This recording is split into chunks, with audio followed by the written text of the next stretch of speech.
What's up guys, today is an awesome day because we're talking about Diablo 4. And while I'm not as much of an OG fan as some of you that date back to Diablo 1 and 2, I did play a lot of Diablo 3, and spent many hours looking into Diablo 2, as it's definitely regarded as one of, if not the best of the series. So with Diablo 4 looking to go more so back to its roots with more punishing and gritty gameplay, returning classes, and upping the stakes in the story, with a bigger focus on betrayal and corruption, I was quite excited to play the game and see how it compares to the rest of the series. The recent Diablo 4 beta weekend has just ended, and after grinding like crazy, we reached the maximum allowed level and completely kitted out our characters with legendary loot and made powerful builds. We even took out the world boss on our first try, which you can see on the channel if you missed it, but I'd love to know, what did you play in the beta, or are you waiting for the next open beta, and if so, which class are you banking on trying first? Tell me down below in the comments, because I'm definitely excited to try out the druid next week. And if you do enjoy this video, make sure to support us by clicking like down below, because it really does help let YouTube know that we exist, and subscribe so you don't miss out on the next gaming update from us here on the channel. First of all, let me talk about the graphics.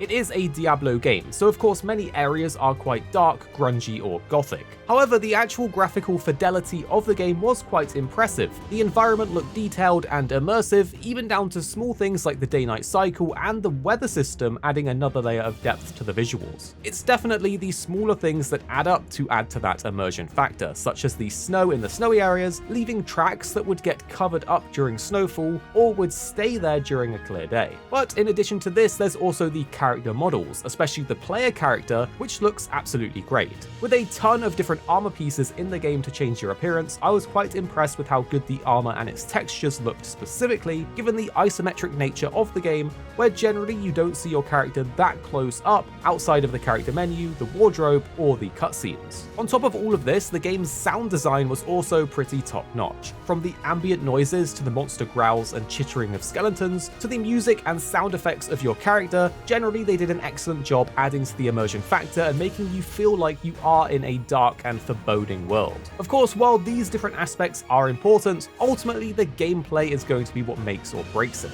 There was definitely a jump in how the game felt between Diablo 2 and 3 previously, which ultimately I believe let many people down. Well, I feel like Diablo 4 has delivered a middle ground between the two, leaning closer to Diablo 2 but in a more modern version of the game. The combat definitely felt more punishing, especially at the lower levels, and while on the veteran world system, which is what we played. Melee classes definitely had to be more cautious, while the ranged classes generally had an easier time, but they were ultimately very squishy if they did get hit. Of course, most of this was alleviated through gearing up and leveling up to unlock new abilities that catered to survivability, such as the barriers for sorcerers or the shouts for the barbarians. But this leads me into one of the bigger points that for me makes Diablo 4 seem like it has some real potential to be something more special than Diablo 3: the skill tree system and the options for build diversity. Of course, there is a risk that all of this will change in the full game, but from what we played, there was definitely a good variety of viable builds for each class that played differently while also being powerful in their own right. Some specific builds with specific gear were exceptionally powerful, but other builds with generic gear were still strong and functioned perfectly well. This is something we love to see in games, a variety of build diversity with viable ways to play the game differently while still being fun and keeping up with other players. We did see some concerns of the community commenting on certain classes such as the Barbarian feeling underpowered. However, we found quite the opposite. With the correct gear and build stacking of thorns, the Barbarian in the beta was actually insanely powerful and possibly the strongest out of the bunch. And this leads us to believe that for Diablo 4 they are doing things correctly when it comes to balance. It's all about figuring out the right combination of skills and perks and your gear stats to make your character go from 10 to 100. We found some similar things with specific legendaries on the Sorcerer as well, so neither of us at Arix Gaming felt that our class was weak compared to the other once we've actually leveled up and got some gear. Loot is of course a huge part of the Diablo series, and I do feel a little conflicted on this front for Diablo 4. There were some really cool legendaries with perks that really added to your character's abilities and mixed your build up.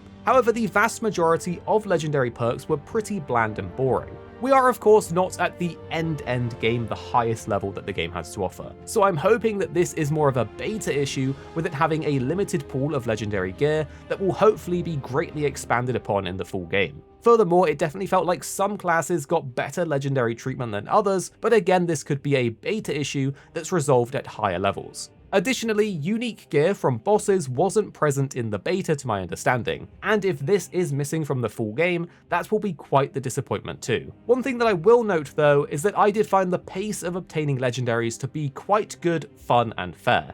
It was common enough that you felt rewarded while doing dungeons, and due to the RNG of the drops, you didn't just instantly get everything you needed. In fact, we farmed efficient dungeons for over 4 hours straight just so I could get one specific sorcerer legendary. The stream of this is up on the channel if you want to check out my misery, but ultimately I didn't even get it despite having a ton of drops. It did however give me that feeling of doing just one more dungeon, which was a fun thing to do when you have friends to play with. So even though I didn't get it and RNG wasn't on my side, I don't think this was a bad thing. I got plenty of legendaries, I just got unlucky. This brings me to the co-op and shared world aspect of the game. Ultimately, the shared world with random world events was quite enjoyable to encounter. It didn't feel forced, and at no point did I feel other players in the shared world were impacting my enjoyment of the game or my farming in a negative way. It just felt like the world was more alive and more like an MMO. Meanwhile, the co-op and party aspect of it felt even more fun than it did in Diablo 3 in my opinion. In 3, even as a group, at least at endgame, you just kind of went off in a free-for-all zipping around the map destroying mobs as fast as possible. So while it could be due to us having a lower level cap in the beta, I did feel like I was playing more so as a party. Clearing out elites and bosses together was definitely faster and more enjoyable.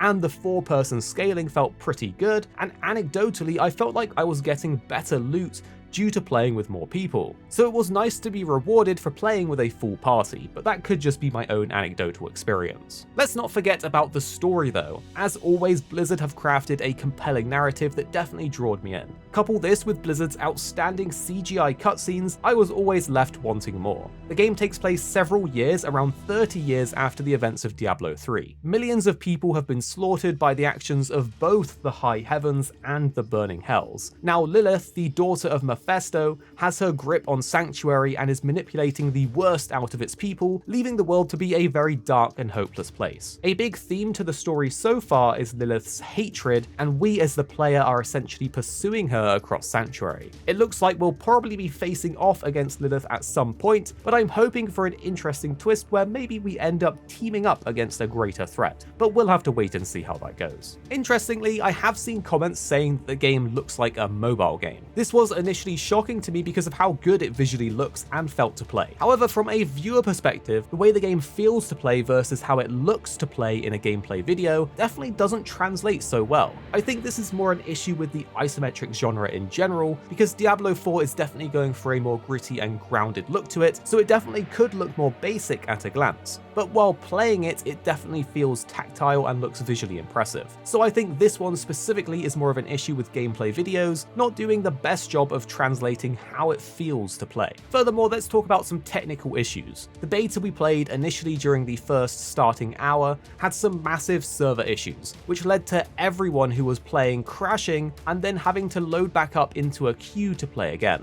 which of course meant multiple hours of waiting in a queue just to play. This was massively disappointing on the first day. However, it was fixed on the following days and wasn't an issue after that, but it really shouldn't have happened in the first place. A good thing though is that while I was playing, I didn't have any issues with frame rates or crashes, but I did have some issues while playing, streaming and recording at the same time on the same PC. This is probably quite a niche thing, but for me as a content creator, it did lead to some corrupted gameplay, which is frustrating. I ultimately lowered my graphics from high to medium to help with this, and this is where I noticed that I literally couldn't tell the difference. The game looked the same or maybe even better going down to medium, as the lighting in the levels was actually easier to see things, so it was a little bit odd that the game looked better to me in medium than high. Finally, the world boss was a fun fight and a challenge initially, but I wanted to highlight that, as even with multiple players on the screen spamming abilities, I didn't have frame rate issues and it was a smooth experience. So overall, I feel like Diablo 4 is shaping up to be a solid entry into the series,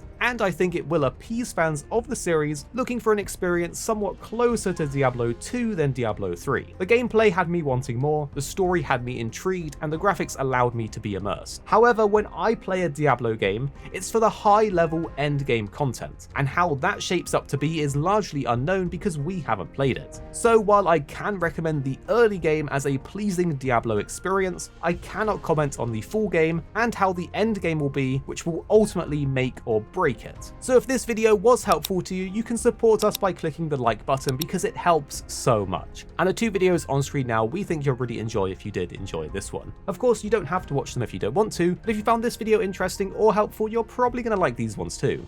And then tell us what you think after watching in the comments down below.